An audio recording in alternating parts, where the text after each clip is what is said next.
So I think I like someone. You like someone? Who? You know the tall guy with the dimples? That guy? What? Really? What? He's charming. That's the same guy that left you on red for a week after he asked you out. Maybe he was busy. Then he invited you out to events that were gonna be great for your career, but then didn't leave you any details and didn't follow up. He said his phone died. Oh, he forgot how you said you wanted to be friends, but he kept flirting with you anyways, and now you like him? Girl, I love you, but you gotta see red for red, okay? Ugh, why are you always right?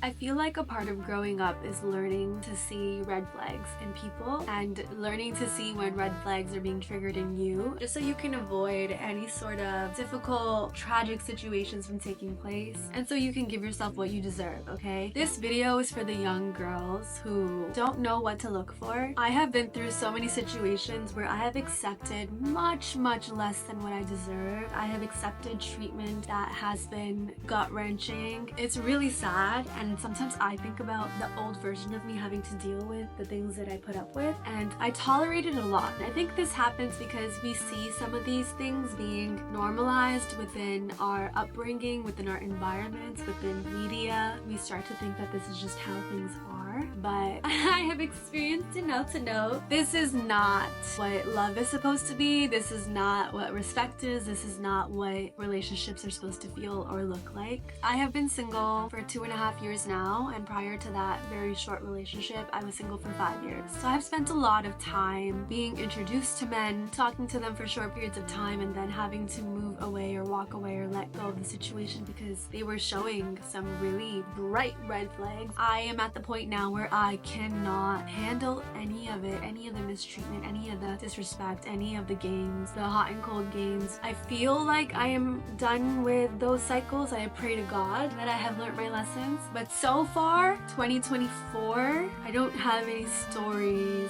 of where I stayed longer than I needed to understand what this person is like. So what I'm saying is I'm getting a lot better at seeing red for red and then walking away, yeah? Trusting that there is more out there, there is better out there for me. I do deserve the best. I deserve the best treatment. I deserve the most fun. I deserve the most love. That's what I bring. You know what I mean? I'm awesome. So like, of course I deserve that too. I used to tolerate too much. And now that I know that, it's easier to walk away when you are seeing red flags. So with that being said, I would encourage you to take everything with a grain of salt because every situation is different. When you're listening to strangers on the internet, please understand that there's context in every situation, and don't try and take everything word for word and apply it to your life. Hear what the person is saying and see if it applies to your life. Yeah. Just be careful, that's all. The second thing I want to say is I don't really want my content to be centered around men and relationships this way. My goal with these videos is to share the things that I've done and the journey that I've been on to find a home within myself and to find my spirit and to develop this connection to my body, hence the whole sensuality thing.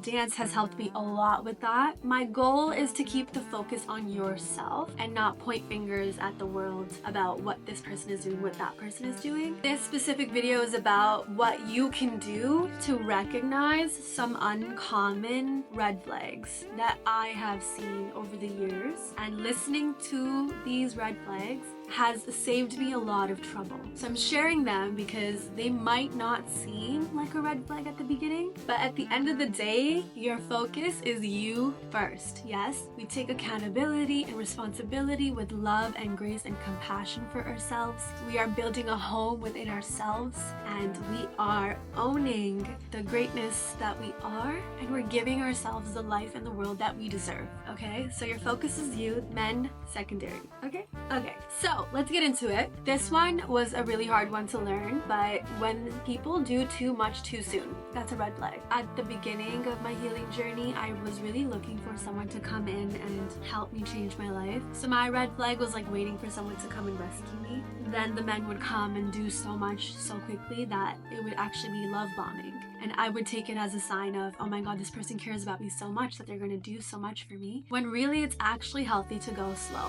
When you have a good support system and you've built a good relationship with the people in your life and your needs are met from other places that aren't a romantic relationship, you realize you don't need a man to come in and like clean up your life, because one, you're not a mess, you're not broken, you don't need fixing, you don't need rescuing, you're good, you're chilling. Two, that person is doing it from this place of needing to help and needing to fix and needing to be needed, because they're doing it so fast, so quickly, right away. You know, the ones who are actually healthy for you take their time, honoring your time and space and their time and space, and go slow so things can happen organically. The second one is when the person is too charming. There's something about an overly charming guy that sets my nervous system on fire. Like, all my alarm bells go off. I'm like, no, this person has done this before so many times, even though he's telling me right now he doesn't do this often, or he's very strategic in the way he's complimenting me. At first, it started to feel ingenuine, like it felt like the person was just saying stuff to say stuff. And then when I trusted that feeling, I started to learn that this person is just performing. This person is just on. They have a motive and they're going for it. So being too charming feels like a little bit fake to me now. There are men who are very smooth, but it feels right in my body that they are just smooth. They're not trying to be smooth. And of course, remember, it's a case-by-case scenario, but that's just what I've noticed. Listening to that feeling of this feels like he's pretending has worked for me, has helped me. So do what you will with that information. Oh my god, this third one.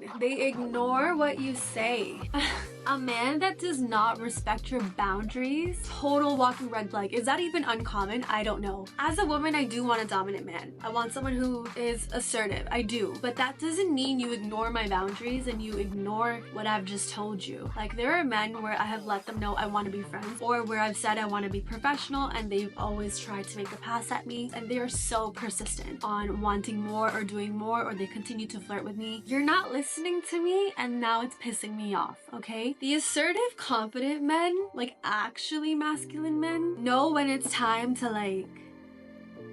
they just know when it's time to be assertive, and it's not at the expense of your boundaries. Do you know what I mean? So if you've laid a boundary and he's not respecting it, you also need to honor it. It will show you whether he respects you or not. That's all it is, okay? Number 4. Oh, when they get irritated and pessimistic at your joy, your gratitude, your free spirit, and your lightheartedness, and your childishness. If they don't like you being goofy and funny and childish, they don't like you. Or they don't like themselves, I would say. If they're telling you like, oh my god, you're a woman now, behave like an adult. All the men that are happy with themselves love a fun, goofy, lighthearted woman. Because let's be real, like, I know what I need to do in life, but I don't want to be serious all the time. I'm funny, I want to have fun, I want to laugh, I want to crack jokes, you know? I want to talk about stupid stuff sometimes. I don't want to be super serious all the time. So if they get annoyed at how free-spirited you are, I don't know what it is. Maybe they're like, they want to be like you. Maybe they're jealous of how free-spirited you are. I don't know. Can't figure it out. It's not your job to figure it out. Moving on. This kind of goes hand in hand with the doing too much too soon, but if they rush emotional and physical intimacy, red flag.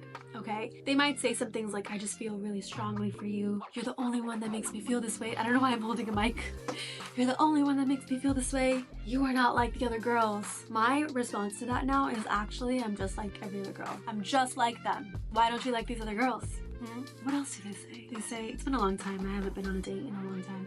I've never been able to talk to a girl like this before. You're the only one I've been able to talk to like this. I open up about my feelings when I'm with you. You're the only one. You're the only one. Like, shut all of that noise, red flag noise, okay? This stuff is so tricky because, of course, if you love someone and that's your person, you want to help them through things in life. But this is for the beginning stages, when you are not even together, when you're just learning a person and you're getting to know a person and they throw so much on you and they try to rush everything. Don't get caught up on how special they can make you feel. Things take time. Your best friendships did not happen like this. They took time. You have to be able to see someone through a bunch of different seasons. You haven't seen that yet, and this person is rushing you and trying to be physical with you super soon, and you're not feeling ready for it.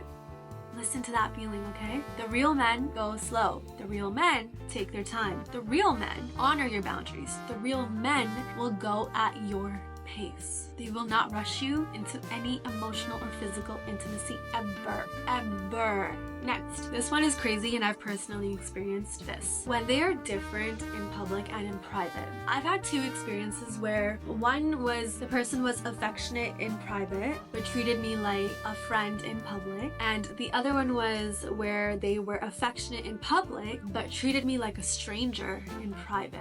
This one I felt like I was a secret, and in this one I felt like I was a trophy, and they both suck. I just found different ways to justify the behavior. I would tell myself that, oh, like he doesn't like PDA too much, you know? I don't like it either. Like, this is great, this works out. Like, I would lie to myself about what I actually wanted. And then the other one, I told myself that maybe he's just comfortable like turning off when he's with me. He needs some downtime too, and I would justify it that way. When really, I want someone who is the same with me in all settings. Like, I want someone where when me and him are talking, we forget about the world and where we're at, you know? That's what I want. I want that kind of vibe. I was so vulnerable and I was just so thirsty for love that I thought that that's what it was. I thought that that's what love was. Thankfully, God has woken me up and shown me what love is. I've lived and I've learned, so you don't have to live it. Just learn, okay? Another red flag is when they are obsessed. Obsessed. I do not use that word lightly. When they are obsessed with their boys. An obsession is not healthy. I am all for my partner and my person having a life of their own, having friendships outside of us, having things to do with other people. It's so good, so healthy. I love it. I'm here for it. But when all you can think about and talk about is your boys, that's all you have, all your stories are about your boys, your life is more than your friends. There's your passions, your hobbies, your interests, your career, your goals, your family, your downtime, your girl.